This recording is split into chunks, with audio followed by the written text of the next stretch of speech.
The next question says, when should we start testing in our project?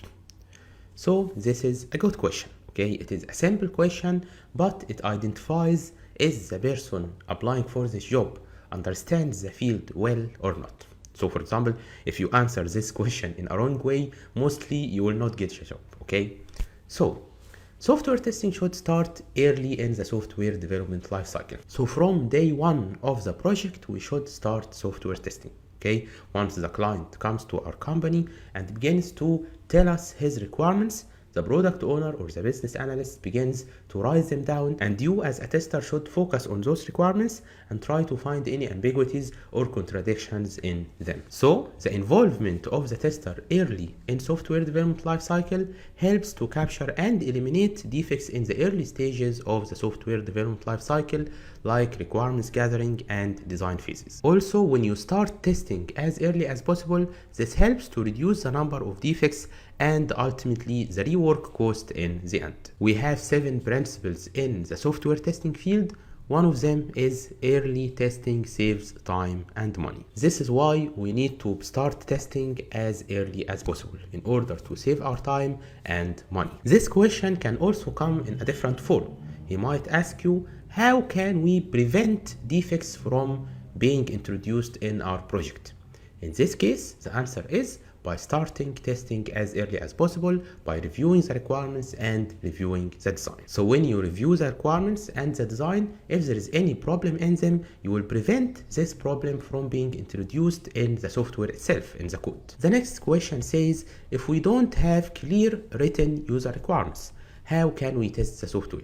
So in many companies, you go and you ask about the SRS or the requirements, and the answer is the requirements is outdated, or we don't have any type of requirements, okay? Any type of written requirements. Everything is oral in this company.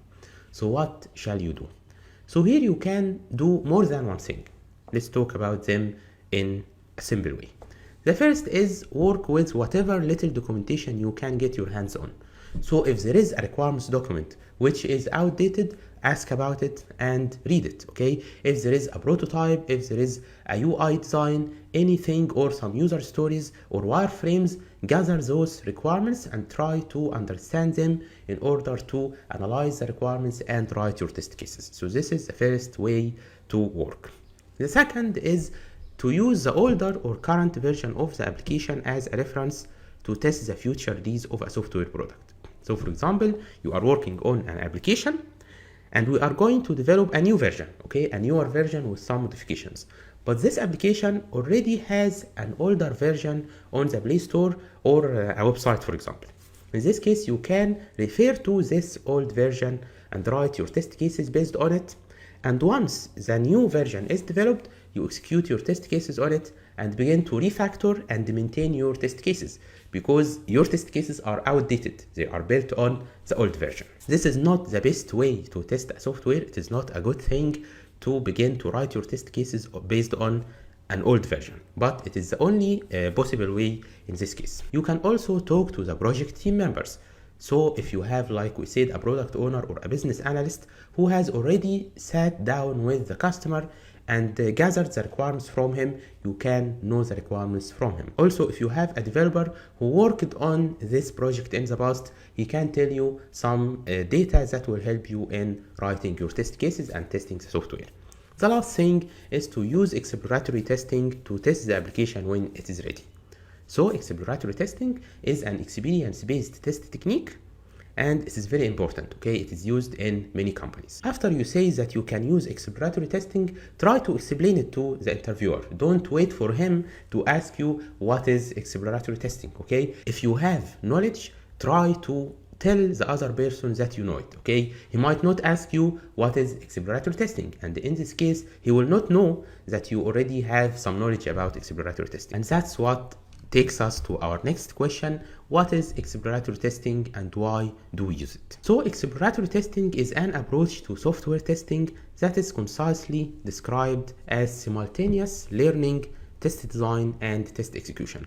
So in our test process, we begin to learn about the software, write our test plan, then analyze it, then design our test cases, then execute them, okay?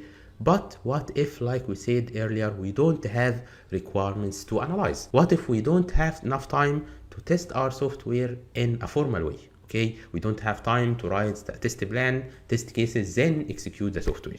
In this case, we use exploratory testing. In exploratory testing, test cases are not created in advance, okay, like the formal test process, but testers check system on the fly.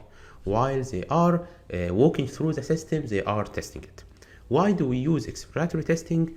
The first reason, when we don't have time to design test cases. The second reason, when there are poor or no requirements. So like we see here, in exploratory testing, we begin to learn about the software, then design our checklist or something that's called a test charter.